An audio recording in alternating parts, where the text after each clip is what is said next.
ഇപ്പോൾ ഈ urbanisation, slum development, rural management, ഇങ്ങനെയൊക്കെയുള്ള ഫീൽഡുകളെ നമ്മൾ ശരിക്കും ഹാബിറ്റാറ്റ് മാനേജ്മെൻറ്റ് ഫീൽഡുകൾ എന്ന് പറയും.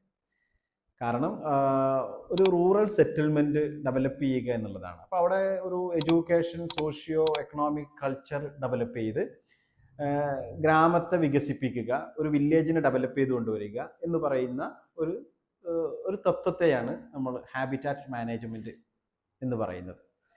ഇത് ശരിക്കും ഇന്ത്യ പോലത്തെ ഒരു രാജ്യത്ത്, വേൾഡിൽ നമ്മൾ എടുത്തു നോക്കുകയാണെങ്കിൽ ഒരുപാട് സാധ്യതകളുള്ള മേഖലയാണ്. ഇപ്പോൾ സിറ്റികളൊക്കെ അങ്ങ് മാറ്റി വെച്ച് കഴിഞ്ഞാൽ ഗ്രാമങ്ങളാണ് ഇന്ത്യയിലാണെങ്കിലും പുറത്താണെങ്കിലും ഏറ്റവും കൂടുതൽ ഉള്ളത്.